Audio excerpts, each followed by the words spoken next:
Brought to you by Charity Mobile, the phone company that shares your values. More information is available at CharityMobile.com. As I told you Monday, Francis issued a warning to the German bishops that their so-called synodal way was a top-down hierarchical imposition of new doctrines on the church, and that they had no authority to do this themselves. Instead, they needed to wait for the Vatican to do it, meaning for Francis to do it, which is apparently the predetermined goal of the Synod of Synodality, set to end next year in late 2023. Given that the synods from across the Western world are all asking for the same things, including in Australia and Ireland, many places in the United States, you're seeing the same things being asked for that the German bishops are asking for. That's not all that really surprising. People, and especially the Catholic media, though, did something bizarre. They took Francis's message to the German bishops as a rebuke of their work and of their goals, instead of seeing the message for what it was. Francis was telling the bishops to slow down and wait for him, because the rules of the synod say they can't do this alone. He was telling them, wait for us. Francis did include a warning that going it alone was the path of schism, and now the German bishops have responded, basically telling Francis that they're not on the path to schism. This all begs a question. At what point should the Church accept that we are in a de facto state of schism between Catholicism and whatever religion it was that emerged after Vatican II? Because that's really what we're seeing here. And really, there's even a schism appearing in whatever it was that appeared after Vatican II, hence the divisions over those who have the authority to change church teaching that is now appearing between Francis and the Germans. But the joke's on them. Neither of them have the authority to change church teaching. The church's teaching is an immutable, unteaching deposit of faith. It can't be changed. Not that anybody seems to be acknowledging that anymore. Our story today comes from America Magazine, an outlet that had until recently been run by Pastor Jimmy Martin of the Jesuit Church, and he is still a very influential figure there. Make no mistake about that.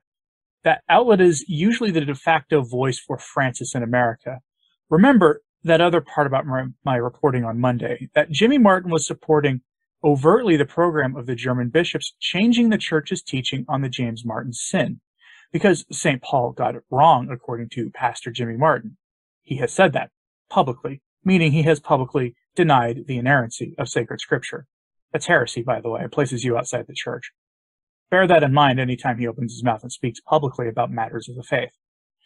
Headline from America Magazine: Germany rejects Vatican criticism of its synodal path.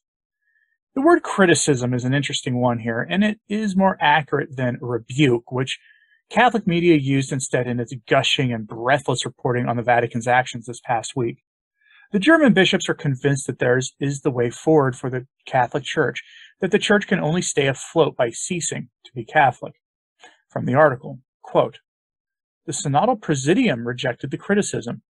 We will not tire of emphasizing that the Church in Germany will not follow a German special path," it said in a joint statement by the president of the German Bishops' Conference, Bishop George Botzing, and ZDK President Irme Stetter-Karp.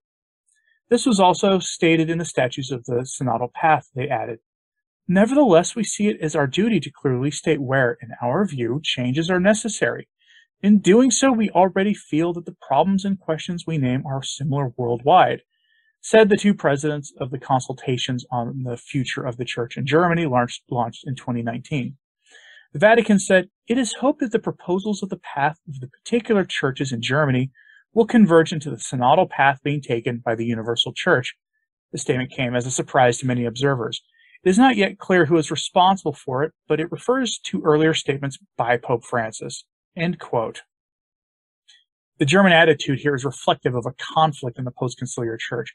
We hear about dialogue and accompaniment all the time, and this is even used to describe the relationship between bishops and the Pope, with an emphasis on the bishops as a body being nearly equal with the Pope in terms of stature and role in the church. The problem here is that this is an error promulgated by the Council that, according to some sources, went even too far for Paul VI during the Council.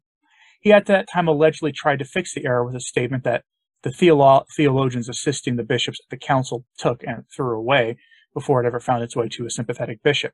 The accounts of that varied depending on which conciliar historian you're reading. But the error in question is called collegiality. The frankly too short version of an explanation of what collegiality is that in the aftermath of the council, we saw the exaltation of the national conferences of Catholic bishops, who were treated as having supreme authority as a body over all the dioceses in their countries, when in reality it's the individual bishops who do, with the one exception being that they cannot go against the faith and must submit to the Pope. And national bishops' conferences didn't really exist before the 60s anyway, not in anything recognizable to us today.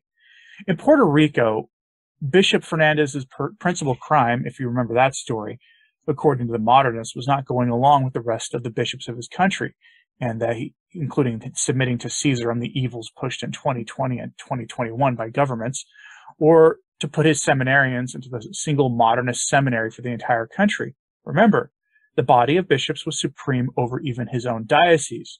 That's not Catholic, I'm sorry. The exaltation of the Conference of Bishops as a body over individual bishops runs afoul of the entire understanding of the bishop as a prince of the apostles. And this elevation of this body to at least parity with the Pope is another such error, long since rejected, many times corrected by various traditional theologians, including many priests and bishops, over the decades since the council, but of course, the error persists. Be that as it may, Bishop Botzing of Germany, who frequently dresses like a Protestant minister because he is spiritually a Protestant, given that he is in a long protest against the moral teachings of the Catholic faith, and by extension against the Catholic faith itself, had an explanation for why the Germans were rejecting what Francis had to say on this. Quote, Botzing and Stetter Karp stressed that they would, of course, contribute to the synodal process of the universal church with the experiences and results of the synodal path. At the same time, they complained about a lack of communication with Vatican leaders. Since the beginning of the synodal path, we have endeavored on the part of the Presidium to find direct paths of communication with the Roman authorities, they said. This would make it possible to resolve open questions. Unfortunately, the synodal Presidium has not been invited for discussion to date. The theologian Julia Knopp, who teaches in the eastern Germany city of Erfurt, said the Vatican's concerns were unfounded.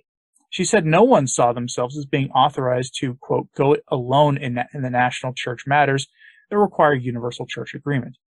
ZDK Vice President Thomas Sodig said that there was no reason to end the synodal path. He told the Kölner Stadtanzeiger newspaper that the project does not claim a mandate for changes in doctrine. He added, but where things are stuck, for example, in fleshly ethics, there are positions that have to be discussed and decided by the universal church. He said he hoped that those positions would be heard. Changes were overdue. Rome wants more participation of the local churches. Then the headquarters must also allow the local initiatives, Sodig added. All proposals for reforms of the church leadership were fully in line with church law. End quote.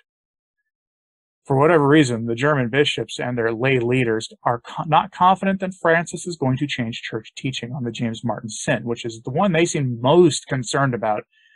I'm concerned about that too, but not for their same reasons. The ordination, they also expect this to be changed in the ordination of women in some form, or broader issues of ethics surrounding the sins of the flesh.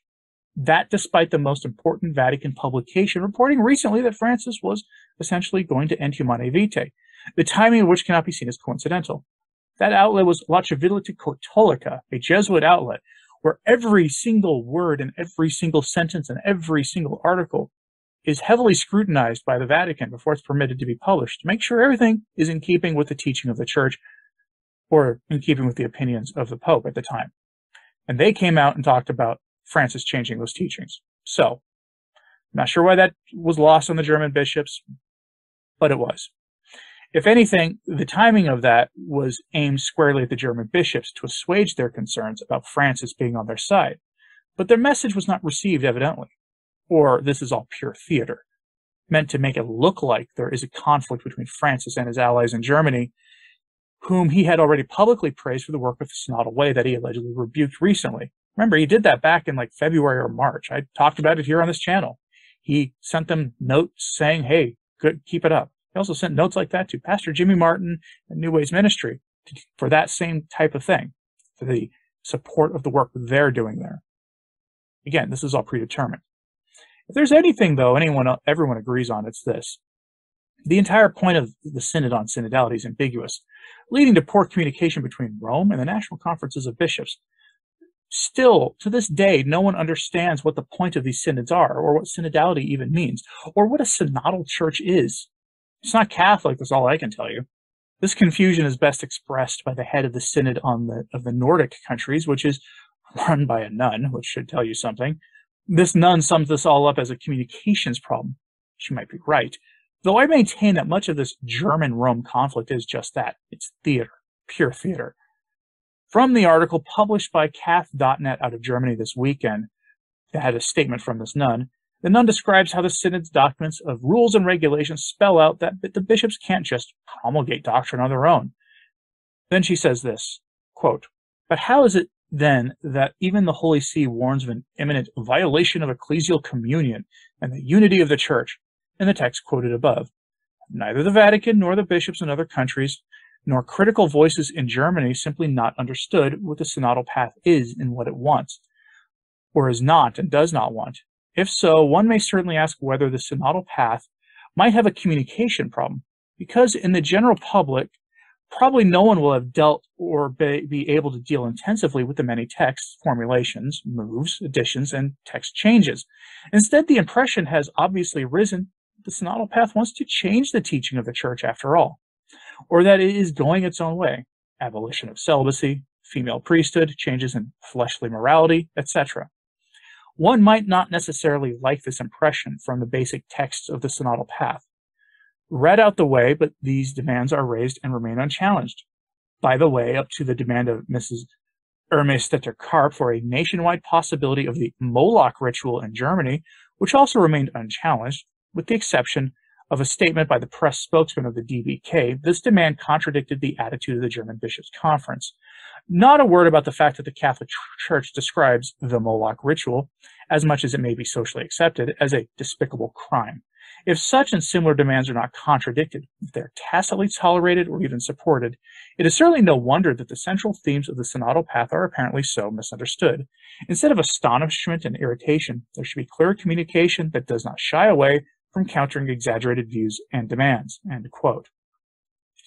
It doesn't occur to anyone that the miscommunication is either on purpose or in order to allow more radical demands of the laity and the bishops to appear publicly, in order for Francis to embrace them to some degree as a movement of the Spirit, because he has said that we will see what comes out of the national synods and treat it as a movement of the Spirit. He has said that, or at least as a cover for his predetermined outcome, which may appear more moderate only by comparison to what the Germans are promoting. Either way, their goal is not Catholic. The synods fly in the face of the traditions of the Church, and if anything, the synods of synodality are themselves schismatic. My prediction for the outcome of the Synod of Synodality remains the same, and it has since the beginning of this. Francis is going to adopt a more moderate appearing position than that of the German bishops. More moderate compared to their position, but one that is just as radical as the German bishops. Whatever he does, it will be a radical departure from the Catholic faith and deposit a moral teaching of the Church, in the same way that Amoris Laetitia was a radical departure from the faith. And like those changes in Amoris Laetitia, they'll be wrapped up in ambiguity and ambiguous enough sounding language that whatever document emerges in late 2023, many people will be tricked into being thankful for Francis not undermining the faith, when in the months that follow, the Vatican will affirm the most radical and permissive versions of the implementation of that document. Just watch, it happened after Amoris Laetitia, and after Fratelli Tutti, and after Caridia Amazonia. There's a pattern here. That's just my prediction. What's your prediction? Let me know in the comments what you think is going to come from the Synod. Will it be as radical or nearly as radical as what the German bishops want, or will Francis do something more moderate? Will he actually defend the faith for once? That'd be novel. Let me know in the comments, please. Like and subscribe if you haven't. It really does help. As does sharing these messages on social media. YouTube appears to favor that these days, so please do so if you can. As always, pray for the Church. I'm Anthony Stine. Ave Maria.